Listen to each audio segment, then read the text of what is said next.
¿Es correcto analizar la historia reciente interpretando naciones y organizaciones como si fueran individuos humanos, como hacen muchos marxistas? Yo creo que no. Yo creo que no, porque lo que une a la gente de una nación no es tanto como quisieran algunos, y no tienen una personalidad. Esta idea de que tener una nación es una personalidad nos lleva a una cuestión que precisamente quería yo analizar el día de hoy. Y es esta de qué es un español. Porque dicen, fulano es español. No, pero es que ya no queremos que vengan gente que no sea española. ¿Qué es un español? A mí me fue muy fácil, entre otras cosas, conseguir mi nacionalidad española. Yo he dejado la mexicana, por supuesto, porque mi abuelo es de aquí, de un pueblo cercano, pequeña aldea de 25 casas, que se llama Palacio en el Valle de Ardizana, un valle precioso. Es donde las montañas asturianas se empiezan a convertir en la playa y el mar asturianos, ¿no?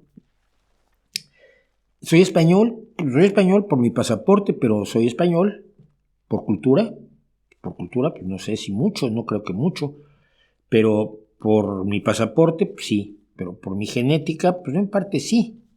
En parte también soy zapoteca, pues soy zapoteca realmente, no soy zapoteca. ¿Qué es pertenecer a una nación? Quienes me conocen saben que soy un enemigo absoluto del nacionalismo y por lo tanto de las naciones y las nacionalidades. Y sí, si quieren, soy un globalista, creo más en que tenemos que tender a un gobierno mundial, o por lo menos una confederación mundial que pueda tomar decisiones sobre ciertas cosas que nos importan a todos, aunque tengamos gobiernos locales, como todos los países tienen gobiernos regionales y gobiernos municipales que atienden distintos niveles de necesidades e intereses de la ciudadanía. Bueno, pero ¿qué es ser miembro de una nación? Porque luego hacemos cosas muy ridículas, ¿no? En México a mí me encanta cuando dicen que si un mexicano gana algo es un orgullo para el país, pero el país no hizo nada. ¡Ay! Iñárritu ganó un Oscar, es un Oscar para México. No. ¡Ay! Paco es papa, es un logro de Argentina. No, un logro de él, de su entorno inmediato, de su habilidad política quizás. ¿Qué tiene que ver Argentina que Paco sea papa? O que The Warning esté rompiendo la escena del rock mundial. Nada.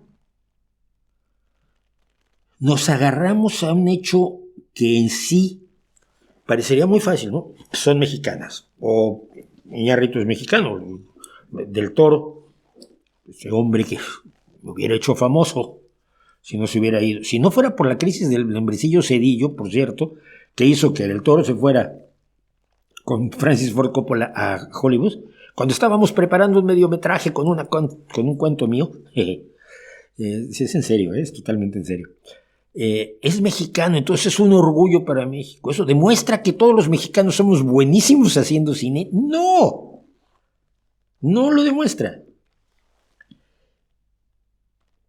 Pero es que ellos son mexicanos. ¿En qué? Tienen una cultura estadounidense de hecho muchas películas en inglés. Tienen mucha cultura europea.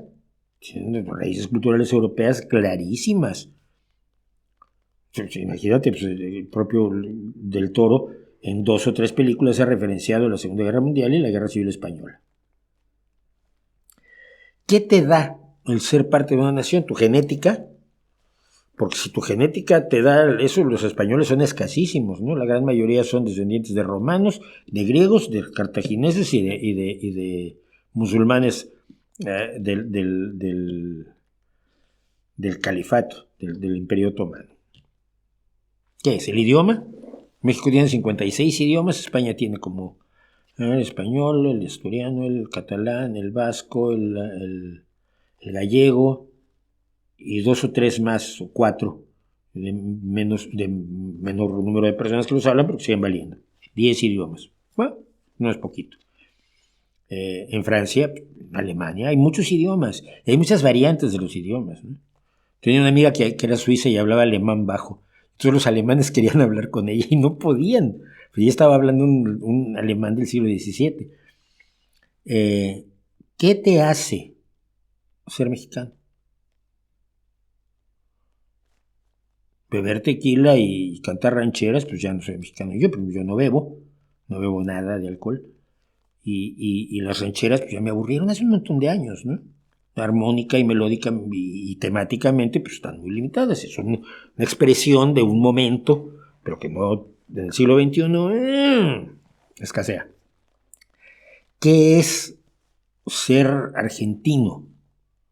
¿Qué es ser francés? Afirmar que tus ancestros han vivido aquí desde siempre. Eso te puede hacer pertenecer a una región determinada, lo cual es vergonzoso además, ¿no? Porque siempre son mejores las personas que proceden de multitud de raíces y de gente que se ha aventurado por el mundo que el que procede de una estirpe que ha estado tragando mierda en la misma esquina del mismo pueblo durante 60 generaciones, digo yo. Cultura, ¿existe una cultura mexicana? Pues no, existen muchas, ¿no? No es la misma cultura la que puedes encontrar en la zona de Marqués de Comillas, en la selva chapaneca, que la que puedes encontrar en Monterrey. No es la misma la que puedes encontrar en Tabasco que la que puedes encontrar en Colima. No son culturas, no son idiomas. El pasaporte, pues sí, el pasaporte puede ser, ¿no? O sea, ese te define. Legalmente tienes pasaporte, tú tienes la ciudadanía. Pero muchos no reconocen eso como, porque aunque tengas la ciudadanía, tú no eres de aquí, pues no eres verdaderamente de aquí, ¿no? Es una forma de ir contra los inmigrantes que han logrado legalizarse.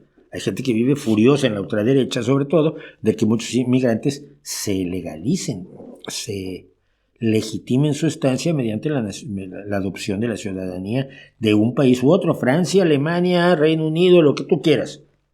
Estados Unidos. No les gusta. Entonces tienes a gente que tiene 5 generaciones en Estados Unidos, pero que parecen mexicanos y hablan español, y que alguien les puede decir en la calle, go back to where you came from, regresa al lugar de donde viniste. Entonces, que yo nací en Kentucky, entonces vine de Kentucky, y probablemente estoy en Kentucky, entonces viven de aquí.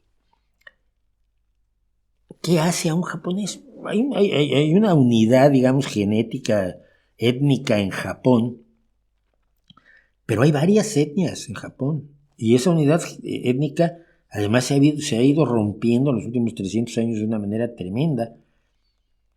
La gente tiene que demostrar que perteneció a una familia durante mucho tiempo, y eso te hace japonés.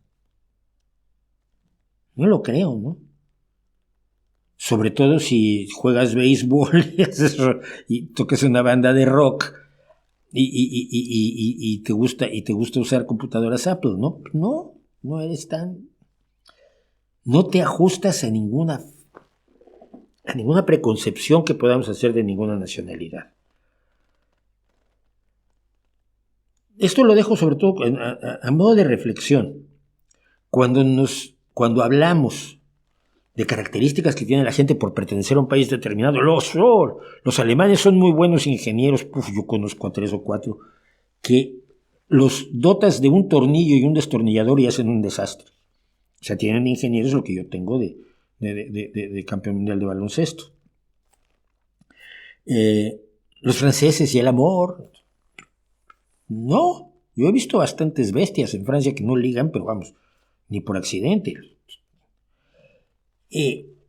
Caracterizar a toda una población es muy difícil. Pero si es difícil, entonces, ¿cómo nos caracterizamos nosotros mismos?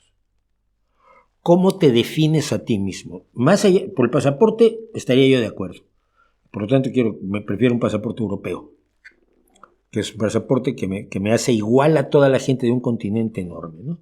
Con muchísimas raíces distintas, étnicas, culturales, lingüísticas, históricas, etcétera, etcétera, etcétera, pues somos todos iguales, porque todos somos europeos, por lo menos ese es el sueño de la Unión Europea. Pero fuera del pasaporte, lo que hay es diversidad. Y si hay diversidad, ten mucho cuidado cuando te enorgullezcas de tu país o de la gente de tu país, porque probablemente estás haciendo el ridículo. Si lo piensas bien, estás haciendo el ridículo.